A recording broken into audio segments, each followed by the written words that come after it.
Soap making can be very overwhelming. There are so many different things you can buy to make soap, and it can get really expensive. But I'm here today to talk to you about how to make it cheaper if you're just starting out. Whenever you start out any new hobby, you never want to go full bore into it, just because if you don't like it, then you're stuck with all this expensive product. Fortunately, if you already made that mistake, there are many places where you can resell your products that you no longer want to other soap makers, because even though soap makers have a lot of things, we're always looking for new and different things. So if you've already decided soap making is not for you, it's okay. You can unload your product to someone who's looking for it to save some money. But today I want to talk to you about how to save money when you first start. And when you first start, you don't need any of this. These are expensive oils, colorants, and fragrances or essential oils to make your soap prettier and smell better, but basic bare bones soap, you don't need any of that. All you need is some containers to mix your soap in. I like this big bowl. I think I got a 3-pack. Those are the other two. I got a 3-pack of these bowls at Walmart. I don't remember how much I paid for it, but I'm pretty sure it was under $15. But you can also go to the dollar store, Dollar Tree, and find similar bowls for that price for $1 a piece.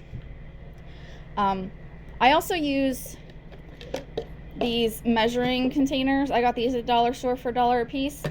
I also use old Tupperware that I can't find the lids to, that I don't use, or small odd sizes that I never find myself using. So I use those too. But keep in mind, whatever you use, I highly suggest that you do not use it for food as well. So make a stash that's dedicated just to soap making. Like this stuff is just for soap making. As far as the soap itself, what you need for sure is lye, which I accidentally put that away. But sodium hydroxide, I think it's called, or lye, you can get that at hardware stores like Lowe's and stuff like that, but you have to make sure that it is 100% lye. I cannot stress that enough. It must be 100% lye. It cannot be a mixture of other things, because what you are doing is a chemical reaction, and you don't want anything else reacting with your soap. So it has to be lye only. You can also buy it online. There are many places you can get lye specifically for soap making, but you definitely need lye. My lye is actually cooling down right now. As you learn soap making, you'll understand that temperatures are important. So my lye is it's an exothermic process. Whenever you mix lye with water, it creates heat. So I'm letting it cool down so that I can start soap making. As far as your fats, because soap is lye plus fat, you can do it on the cheap. You can use lard. Some people have a problem with lard. Some people don't like it, don't like using it. I have no problems with it. I think it makes for a great soap. It makes for a nice hard bar of nice lathering soap. I do plan on rendering my own fat this winter, but until then I have to purchase it. You can also get it at butcher shops and other places like that. I just go with Walmart because it's cheaper, and I don't sell it, so I'm not too worried about what my label says. Some people don't like lard. Some people like vegetarian soap only. You can also use 100% olive oil, but there are definitely options on where to get your fats, and the cheapest place that I have found is Walmart. So I use lard. Another good oil to have on hand is a coconut oil. Coconut oil helps keep the soap cleansing. You can get coconut oil at Walmart, but one place that I found that's really cheap is Big Lots. So check your local Big Lots, because I have another container in my soaping room that it was a gallon for $12, and if you have a 20% off coupon for Big Lots, when they run those deals, you can get 20% off, so that's even more savings for you. If you use only coconut, which you can, make sure that you have a high super fat. That's a whole nother video, but otherwise coconut oil is very cleansing and it can be drying. But anyways, moving on. I use a very cheap thermometer. I don't sell, I don't care about selling at this point. I just want to make soap for fun. This, this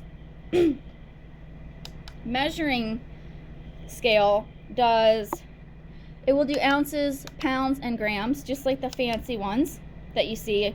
This one only cost me like $6 on Amazon, and it still works after like a year. So I like it. I feel like it's pretty accurate. So I use that instead of spending a bunch of money on an expensive one.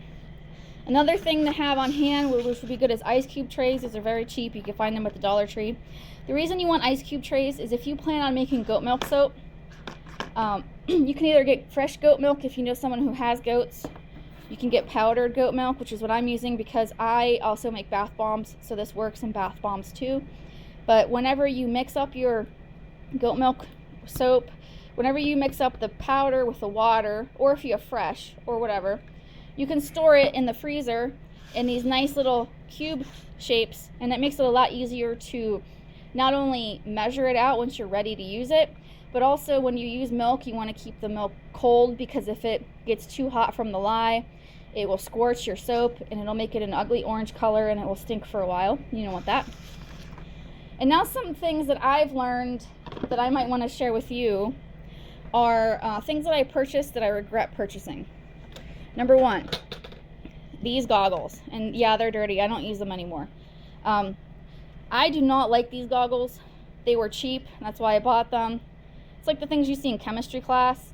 Well, they fog up so bad that I accidentally sprayed my face with lye water trying to vent them, because I had a lye on my finger, just the smallest amount, got on right under my eye in that very sensitive skin, and I got burned. So I no longer use these goggles. I still use goggles. Yes, you must use goggles. Eye protection is very important, but I use these safety goggles. They're a lot easier to wear. They still protect my face, but they allow my skin to breathe. My husband gets these by the buttload at work, where he works, so I just took a couple for myself. But I feel like this kind is a lot better than that kind. And I'm pretty sure these aren't very expensive since they give them away where my husband works. But invest in a good quality pair of goggles. Don't use these. Don't make my mistake. Don't accidentally burn yourself. The other thing that I bought trying to be cheap when I first started was this loaf mold on Amazon. I think it's like $12 maybe. The problem with this loaf mold, because I wanted mine to look so pretty like everyone else's that I see online, was that you get this shape when you cut it. So you don't get a perfect square like you do with this loaf mold. And that does make a difference in the outcome of your soap. And if you don't mind this shape, then great. But I didn't like it. I didn't like the way the shape ended up being. So I paid like $12. I don't even use this anymore. It's like storage for my embeds right now. I think this was 12-ish, somewhere around there. I don't know. Prices probably changed since then. I got this a couple years ago. This one, I think I paid like $21, which wasn't that much more than this one. And I've been using this thing like crazy. It works really well. It's held its shape after I don't know how many molds or loaves of soap that I've gotten out of it. Very good quality. Crafter's Choice. I love them. So if you're first starting out, you don't even need a mold. You can just use like a container. Like, I don't have one to show you, but you know, like when you get like containers of food at the store, like maybe Philadelphia cream cheese, or you know, those little containers of things, you can just use that, and then you can just cut the soap to the size that you want. The very first few times you make soap, it doesn't have to be fancy and perfect. You have to learn if you like the hobby or not. One thing that I would suggest investing in is a stick blender. I got this stick blender when I first started back in 2014. I got it off Amazon. I think it was like $16. It still works perfectly. It's not fancy. It doesn't come apart like some of the ones you may have seen. It works just the same for half or third the price of what you see them online. I think they're worth it because they make your soap go to trace so much faster than if you were to sit there and hand stir. If you have the time and the muscle power to hand stir, great. I'm happy for you. If that's what you want to do, that's awesome. But I don't. So I got a hand stirrer, and I do not regret that purchase at all. Once you've learned if you like the hobby and you want to do more, then you can get into things like colorants. And there are so many colorants. So many different companies offer them. And that's, I think, part of the fun is coloring your soap and learning the different techniques. And if you're into glitter, who isn't, then you can put glitter on your soap, and you can mix colors. You still have to do your research. Some colors will morph into a different color that you weren't expecting, but for the most part, you can read reviews to see if the colors do that or not. Lots of people are willing to share their experiences. That's what's so great about the soaping community. Another thing you can do is you can add scents to your soap. There are essential oils and there are fragrance oils out there. There is a difference both in price and how they work. Do your research. This video is too long for me to explain it. Other things you can add are additives. People like to put botanical herbs and stuff in there. I like to use clays. These help with absorbing oils, and they also help with detoxifying your skin. You can use more expensive oils, and additives here are just a few. I have so many, I didn't have room on my counter, and I'm in the middle of soaping, so I didn't want to overrun everything.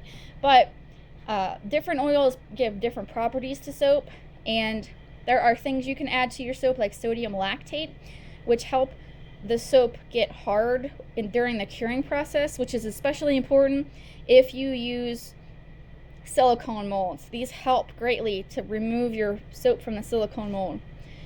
But read up on things. You'll learn to see what different oils contribute to your soap. There are things like silk, which I didn't even know until a few weeks ago what this was, and I've been doing this for like a little while now. Silk helps give a nice feeling to your soap. So there's a lot of different ways you can go, but start small, start simple, start cheap. Do yourself that favor, because you may not like it, and then what? Then you have to go through trying to unload all your stuff and get some of your money back. So start cheap. Go to the dollar store, go to Walmart, learn the easy basic recipes first, and then once you feel comfortable and you want to try running with the big dogs, then you go and you get your expensive stuff and you go crazy with it. It's very fun. People enjoy making soap, giving soap as gifts. You don't have to be a professional. I plan on giving my soap away for Christmas. So yeah, I hope this helped. I hope this isn't just like all the other soaping videos I've seen. I haven't seen people mention about maybe why some of these things aren't great. But anyways, I hope you liked it. If you do, thumbs up. I'd appreciate it, just to know that people are interested in this kind of video. If not, I'll try something new. All right. Thank you for watching. I appreciate it. I hope you learned something. I'll talk to you next time. Bye.